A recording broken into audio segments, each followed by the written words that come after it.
the hidden system that protects the brain, strengthens immunity, and keeps us balanced.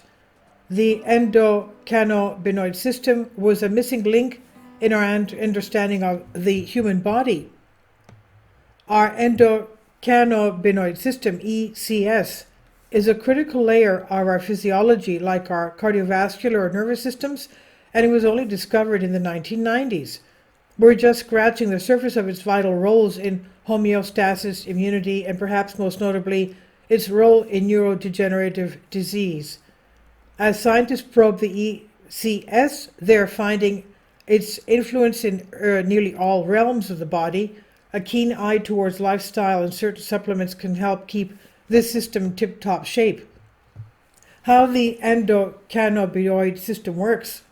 Dr. Christina Campbell, a functional medicine practitioner and board-certified osteopathic physician, told Epoch Times that she began her investigation into cannabinoids when she began suffering debilitating migraines. She had to schedule her ER shifts around the migraine attacks, often employing earplugs and sunglasses for relief. She said, I was losing half my life to that, she says. Once I dove into the research and saw just how wide-reaching and important the system was, that was when I said, okay, well, I really need to know everything about this, because how many people can do this, can this really help? The endocannabinoid system is incredibly important because it's a master control system, she says.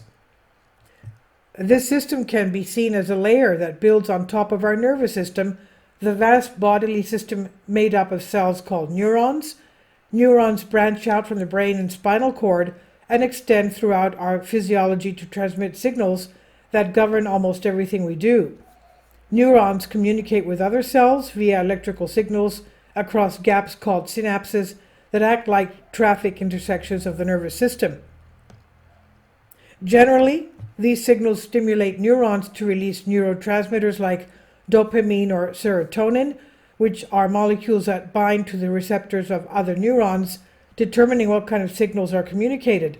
Usually, the direction of the signal travels from the sender neuron, designated as presynaptic, to the recipient neuron, designated as postsynaptic. However, endocannabinoids are unique in that they flow backwards. They send signals from the postsynaptic neuron back to the presynaptic, which alters how signals from other neurotransmitters are received by the former. This unique mode of communication, coupled with their widespread distribution and importance in the body, has led to this collection of neurotransmitters, receptors, and enzymes to be conceptualized as the endocannabinoid system. The tetrahydrocannabinoid, THC, was discovered in 1964 and was identified as one of the primary psychoactive compounds of the cannabis plant, and is responsible for the high that marijuana users report.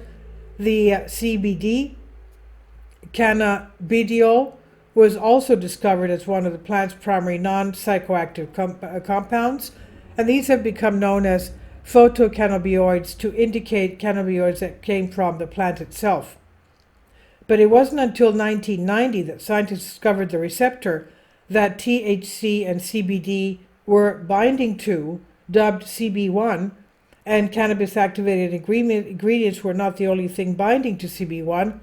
Not long after, researchers isolated anandamide, coined from the Sanskrit word ananda, meaning bliss, the first of our body's own internal or endocannabinoids to be discovered. And from there, they detected receptor CB2 and began the ongoing unraveling of how ECBs work. CB1 and CB2 are typically regarded as the main receptors of the ECS. CB1 is incredibly prolific in the brain, nervous system, the central nervous system, CNS, and peripheral nervous system, PNS. CB2 is more present in immune cells, but also is found to a lesser degree in the nervous system. However, both receptors have also been found throughout the body, including in the cardiovascular system, skeletal, muscle, bone, skin, eyes, and the reproductive system. Now, safeguarding the brain. Perhaps the most noteworthy in the endocannabinoid system, ECB's role in brain and neurological health, The CB1 receptor has the ability to modulate neurotransmission, meaning it can alter the way our neurotransmitters function, as described in a 1999 study in the journal Neuroscience. It's also involved in the creation of neurons and even impacts how the brain wires itself as it matures, as explained in an overview published in Philosophical Transactions and the Royal Society of London in 2012.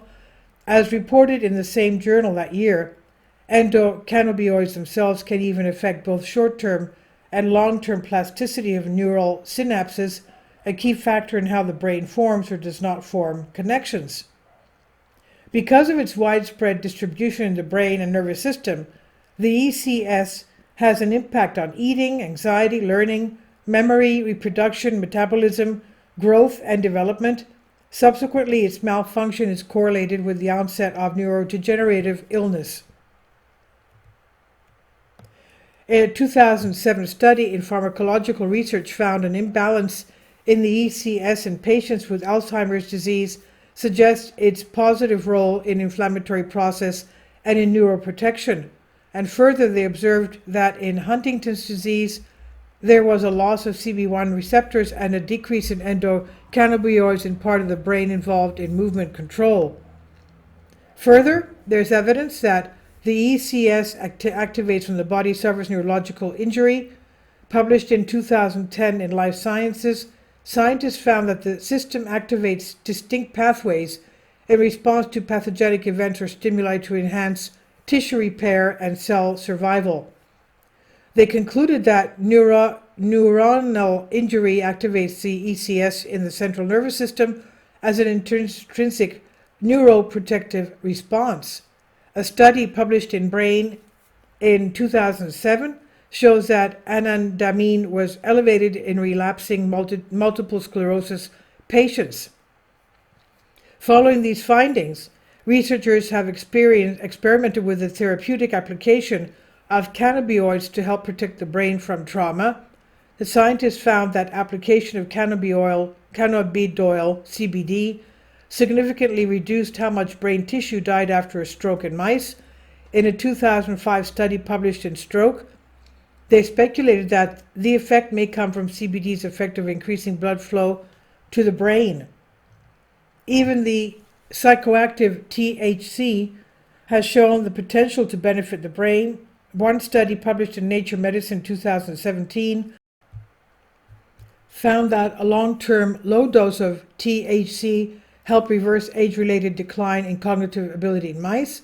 Another study published a year later in Neurotoxicity Research showed that THC enhances neurogenesis and improvement in both the learning and memory of rats. However, so far, THC's medical application appear limited compared to cannabinoids like CBD. The compound also comes with risk due to its psychoactive nature. Bolstering immunity. Campbell also explained that cannabinoids can also have a powerful impact on our immunity by reducing inflammation, including by regulating cytokine release. Cytokines are an important immune response to fight off bacteria, viruses, and other pathogens, but the body can also overproduce them, leading to cytokine storm, which is also the mechanism behind certain complications related to COVID-19. The CB2 receptor is actually present in various types of immune cells and impacts how our immune system responds to infection, arteriosclerosis, and even cancer, as noted in a study in immunogenetics in 2006.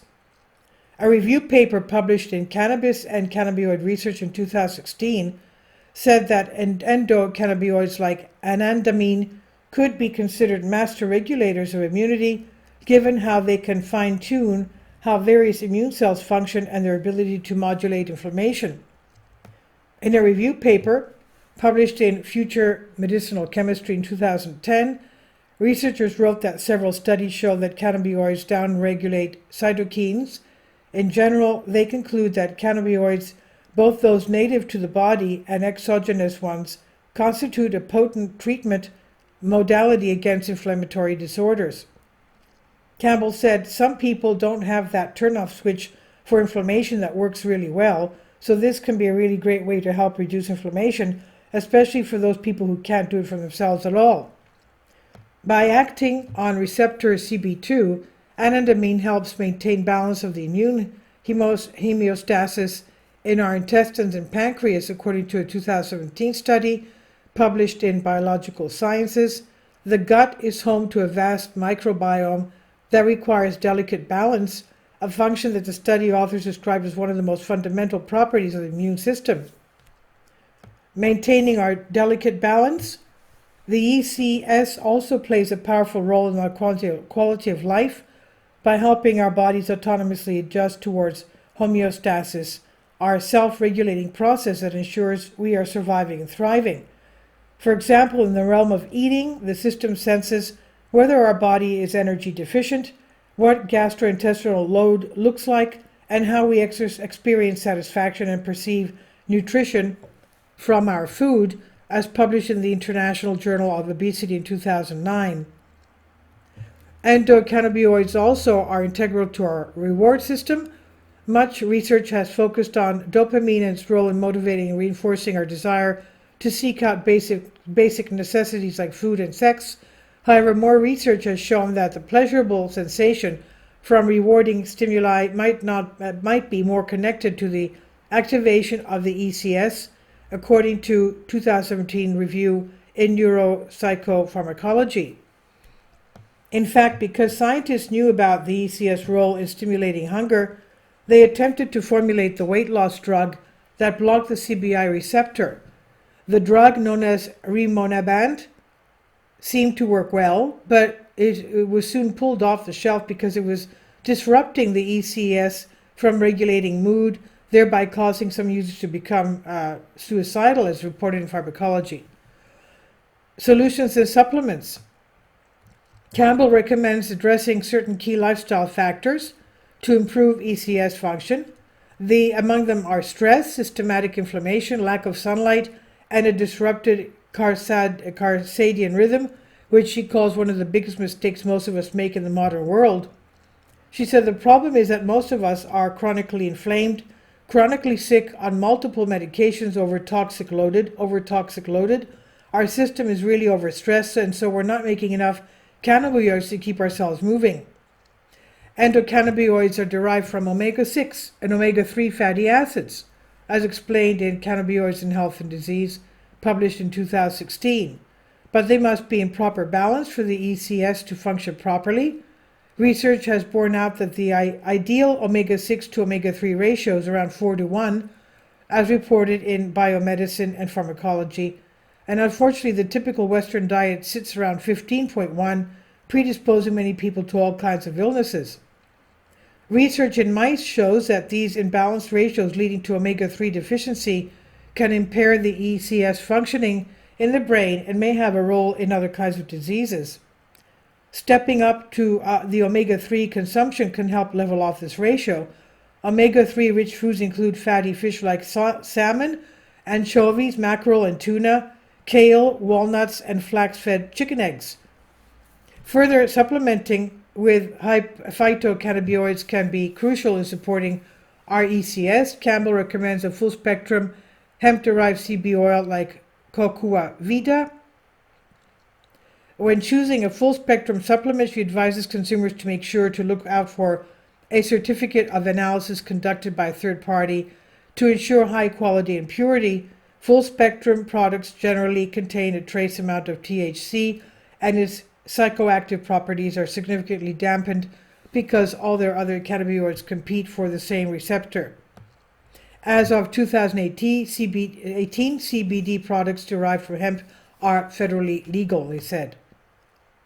Campbell also recommends the supplement PEA, palmitoethylanolamide, an endocannabinoid-like fatty acid that can boost our ECS and complement the use of phytocannabinoids like CBD. And it helps activate CB1 and CB2 receptors by putting the brakes on the body's breakdown of the endocannabinoid anandamide. She tells her patients to try different products to see what works best, but advocates for full-spectrum supplements as the ideal option. And this is on Collective Spark. by Jano Tantongo from the Epoch Times. Please leave your comments, and thank you for your support. Please support my Patreon account. The daily posts are 5 videos daily, and they are totally different from what I have on my YouTube channel. Thank you so much for your support and that you find all my content so interesting. You'll find the Patreon account details in the description box below.